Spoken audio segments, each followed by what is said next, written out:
Olá, boa noite. Boa noite. Ex-ministro Antônio Palocci é preso na Lava Jato, suspeito de coordenar esquema de propinas da Odebrecht para o PT. Juiz Sérgio Moro determina bloqueio de 128 milhões de reais listados em planilha da empreiteira.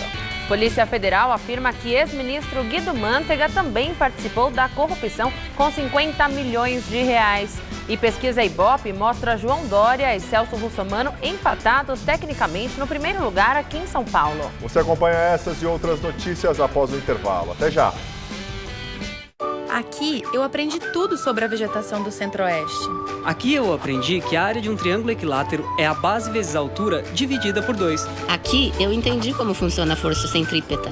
O Enem 2016 é agora. Acesse o portal do MEC e veja como se preparar para as provas todos os dias e no lugar em que você estiver.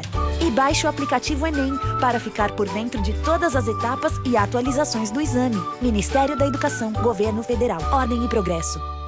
Sou um dos criadores do projeto Ganha-Ganha, que trabalha com a reciclagem de lixo. Quero criar as AMAs 24 horas e a creche para os idosos. João Martins, 55-111.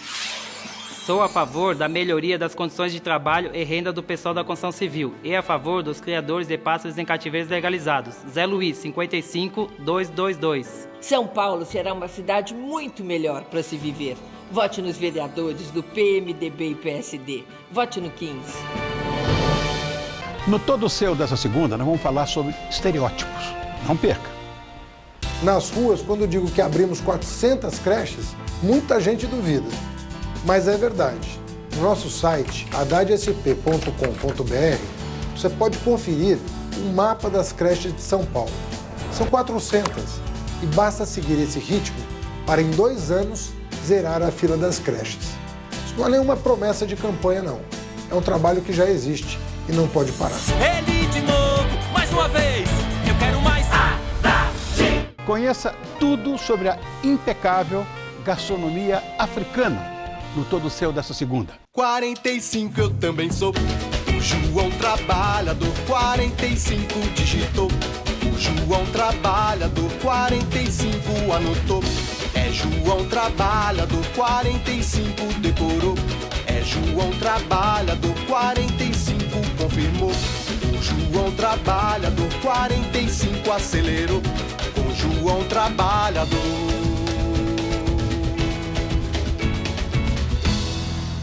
Nesta segunda, no Todo Seu, tem o musical O Quinteto de Metais Bacarelli. Você sabia que a maioria dos hospitais públicos na cidade precisa de mais recursos para custeio? É assim que trabalho, enviando recursos para que esses hospitais funcionem. Você sabe quem faz a diferença. Atenção, comunidade da Vila Nova Cachoeirinha, Dionisa, Antártica, Santa Cruz, Perialto, Ceci, Parque Tietê, Lisa Maria, Vila Rica, Vila Souza, Casa Verde, Damasceno, Jaraguá, Perus e outras. Pelo Social, Watanabe, 25.700. Hora do Voto Eleições 2016. Próximo domingo, acompanhe na TV Gazeta a cobertura completa das eleições municipais. Boletins de hora em hora, flashes ao vivo, entrevistas especiais e a apuração dos votos. Hora do Voto Eleições 2016. Próximo domingo, a partir das 5 da tarde.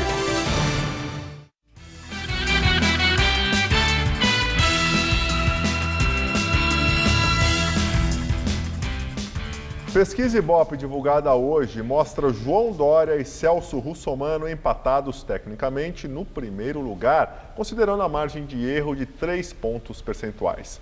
Vamos aos números. No último levantamento, no dia 14, João Dória do PSDB tinha 17% e agora aparece com 28%. Celso Russomano do PRB tinha 30% e agora tem 24%. Marta Suplicy do PMDB, que tinha 20%, hoje aparece com 15%. No quarto lugar está o petista Fernando Haddad. Ele tinha 9% e agora tem 12%. Luiz Erundina do PSOL, que tinha 5%, agora contabiliza 4%. Major Olímpio do Solidariedade manteve 1%. A pesquisa foi encomendada pela TV Globo e pelo jornal O Estado de São Paulo e está registrada no Tribunal Regional Eleitoral. O Ibope ouviu 1.204 eleitores na cidade de São Paulo entre sexta-feira e ontem. Nova fase da Lava Jato leva para a prisão Antônio Palocci, ex-ministro de Lula e Dilma. Ele é acusado de intermediar propina da empreiteira Odebrecht para o PT. Essa nova fase foi batizada de Omertà, a lei do silêncio da máfia italiana, e faz referência ao italiano codinome que Odebrecht usava para se referir ao ex-ministro Antônio Palocci. Segundo a Polícia Federal, a Omertà imperava no grupo Odebrecht semelhante à máfia. Para a força-tarefa da Lava Jato, o comando da empresa ainda se mostra relutante em assumir e descrever os crimes praticados.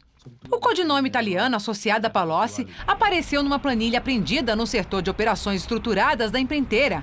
O departamento era responsável por distribuir propina a políticos e agentes públicos. Palocci foi preso em casa, em São Paulo. A prisão é temporária por 5 dias, prorrogáveis uma vez. Ele foi levado logo cedo para a Polícia Federal, no bairro da Lapa.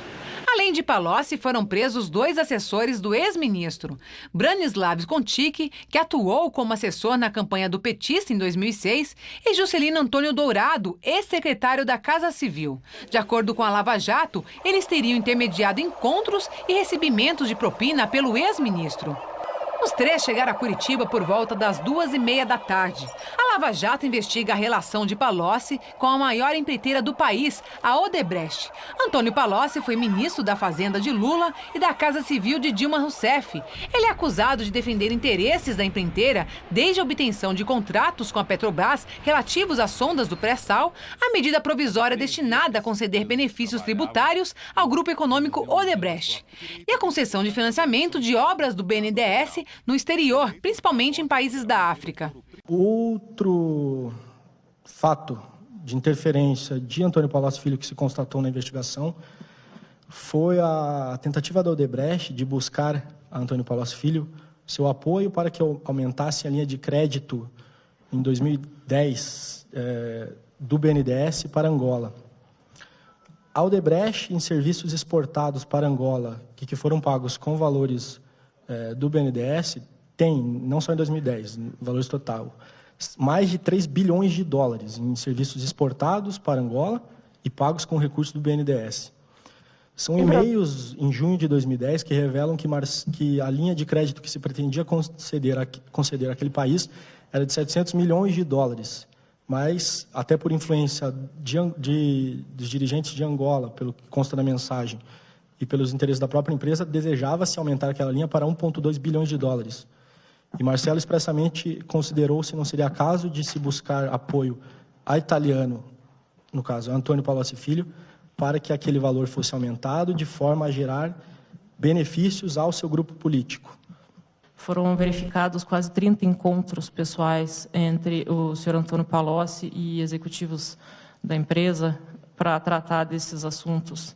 Encontros esses que, embora fossem tratados por intermédio do senhor Branislav Contic, ou seja, indicando que se tratava exatamente desse contexto, dessas negociações de interferência do senhor Antônio Palocci na esfera federal, na alta administração, nas grandes decisões, elas muitas vezes se deram na residência do senhor Antônio Palocci, na empresa do senhor Antônio Palocci.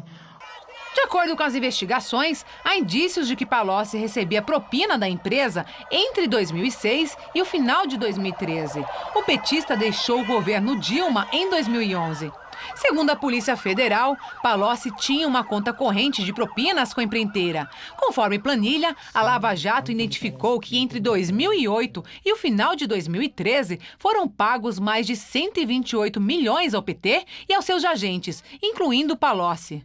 Esses pagamentos não aconteciam somente em anos de campanhas eleitorais. 2009, 2011, 2013, digamos, os pagamentos era uma verdadeira conta corrente que a Odebrecht tinha com o Partido dos Trabalhadores devido às interferências, neste caso, principalmente de Antônio Palocci Filho, em favor da empreiteira, nos mais diversos projetos, contratos, obras que a empresa desejava obter alguma espécie de vantagem. O ex-ministro também teria participado de conversas sobre a compra de um terreno para a sede do Instituto Lula, que foi feita pela Odebrecht. O advogado de Palocci, José Roberto Batóquio, afirmou que as acusações são improcedentes. As acusações são absolutamente imaginárias, no sentido de que, olha, a Odebrecht tinha muitos negócios com o governo. Nós detectamos aqui que havia, digamos assim, algum contato entre o Palocci e o Marcelo Odebrecht. Logo, os negócios que o Odebrecht tinha no governo devem ter sido facilitados pelo Palocci. Ora, senhores, francamente, isso é uma presunção gratuita. Esta é uma ilação cerebrina, que não tem o menor assento na realidade fática. Ao decretar a prisão, o juiz Sérgio Moro bloqueou 128 milhões de reais das contas de Palocci e de seus 2 ex-assessores.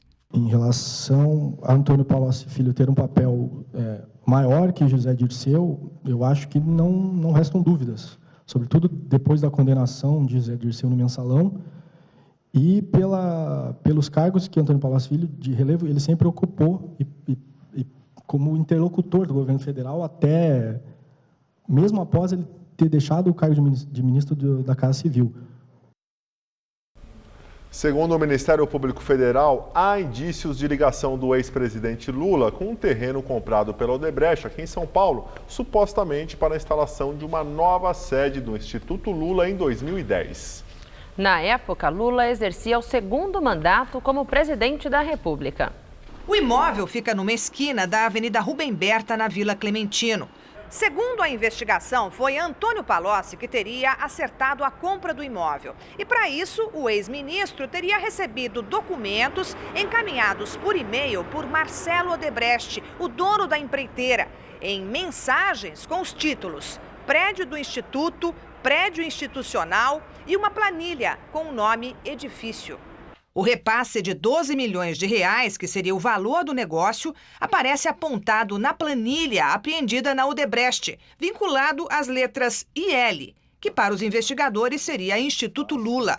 O valor teria sido descontado da propina negociada com a empreiteira. Essa efetiva participação do senhor Antônio Palocci nesse processo de compra, que também é comprovada pelo registro nessa planilha Programa Posição Especial Italiano, do pagamento de registro de uma despesa de 12 milhões de reais, despesa essa que coincide exatamente com a avaliação, com o valor de avaliação do terreno, de 10 milhões, acrescido da dívida existente à época de aproximadamente 2 milhões de reais, que era uma dívida com a prefeitura. O registro em cartório mostra que a Odebrecht comprou o imóvel em 2012 e que o vendeu 2 anos depois para a Mix Empreendimentos, atual proprietária. Segundo o Instituto Lula, a única sede da entidade, criada em 2011, funciona neste sobrado no bairro do Ipiranga. Em nota, o Instituto afirma que a acusação não tem materialidade, que o suposto favorecimento nunca existiu e que o objetivo é difamar a imagem do ex-presidente Lula, inventando uma sede que o Instituto nunca teve. A Odebrecht ainda não se manifestou.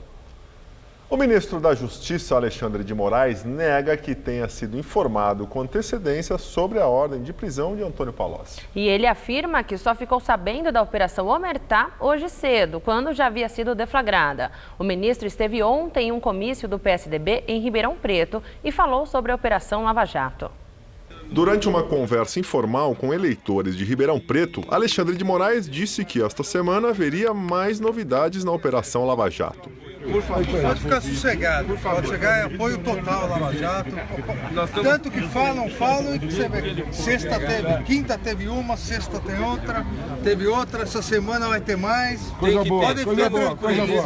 Confiamos no senhor. Confiamos no senhor. Vocês vão ver, pode ver essa semana. Estamos unidos e mobilizados, tá? Unidos e mobilizados. Quando vocês virem essa semana, vão lembrar de mim.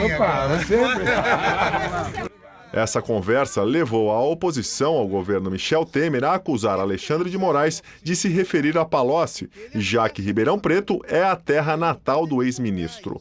A senadora Vanessa Graziotin, líder do PCdoB, publicou um vídeo no Facebook pedindo que Alexandre de Moraes se retrate. Ele perdeu totalmente as condições de ser ministro. E, repito, por um fato muito simples, em uma atividade partidária de seu partido PSDB, ele antecipou a operação que aconteceria no dia de hoje, ou seja, isso significa dizer um uso político de uma instituição independente, de uma instituição muito importante no Brasil, que é a Polícia Federal. A Polícia Federal divulgou nota negando que Alexandre de Moraes tenha tido acesso antecipado às informações sobre a prisão de Palocci. O ministro da Justiça também nega que tenha obtido qualquer informação privilegiada. Não houve nenhuma operação em relação ao partido X ou Y.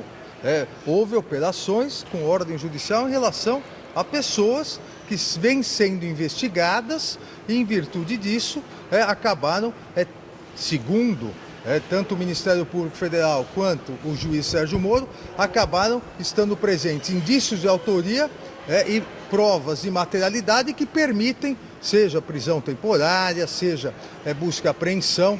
Não há o porquê você parar nenhuma investigação em qualquer período. O presidente Michel Temer deve se reunir amanhã com o ministro da Justiça, Alexandre de Moraes, para ouvir explicações sobre a declaração a respeito da Operação Lava Jato em Ribeirão Preto. Os deputados petistas Paulo Teixeira e Paulo Pimenta protocolaram um pedido de convocação do ministro na Comissão de Constituição e Justiça da Câmara. A operação de hoje da Lava Jato liga o ex-ministro Guido Mantega à propina de 50 milhões de reais. Segundo o relatório da Polícia Federal, existe uma ligação entre o esquema de propinas da construtora Odebrecht e os ex-ministros Guido Mantega e Antônio Palocci, preso hoje. O documento atribui a Mantega o papel de pós-Itália, uma referência à sucessão de Antônio Palocci nas relações com a empreiteira Odebrecht. A investigação da Polícia Federal aponta que Palocci seria o italiano, codinome que consta na planilha de repasses ilícitos da Odebrecht. O documento revela 3 operações distintas, somando um valor de 79 milhões. Desse total, a PF ainda não sabe o destinatário de 23 milhões, identificado como amigo na planilha. Já 50 milhões teriam ido para pós-Itália, que seria Guido Mantega. Fizemos alguns cruzamentos de dados, sobretudo de anotações do Marcelo em seu celular, com o saldo da planilha, e foi possível observar que havia coincidência de valores do saldo, que fazia referência à pós-Itália, com anotações do celular de Marcelo. Então nós temos alguns elementos que indicam que a rubrica e o codinome pós-Itália fazia sim referência a Guido Mantega, o qual, por sua vez, até pela deflagração da fase da semana passada, mostra que ele tinha também esse papel de intermediação de pagamentos de propina por parte das empresas que desejavam contratos com empresas da administração federal ou de outros projetos do governo federal. Cerca de 4 milhões de reais de Mantega foram bloqueados por determinação da Justiça Federal. O juiz Sérgio Moro, responsável pela Lava Jato, havia pedido bloqueio de 10 milhões de reais, mas como o saldo nas contas bancárias de Mantega foi insuficiente, a medida foi cumprida parcialmente. O ex-ministro foi alvo da Lava Jato na semana passada. Ele teve a prisão decretada, mas a detenção foi revogada 5 horas após ele ser levado para a sede da Polícia Federal em São Paulo. Mantega foi acusado pelo empresário Ike Batista de cobrar 5 milhões de propina, que seria destinada ao Partido dos Trabalhadores. E nós ficamos por aqui. A edição de hoje pode ser vista no site do Jornal da Gazeta. Boa noite, até amanhã, Gabriel. Até amanhã. Muito obrigado pela companhia. Tenha uma ótima semana, uma boa noite. E fique agora com o Rony Von, todo seu. Até amanhã.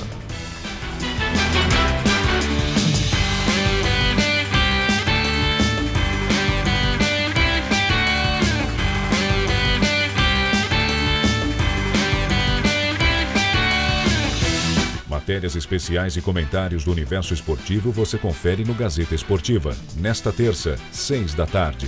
Assista agora, todo seu.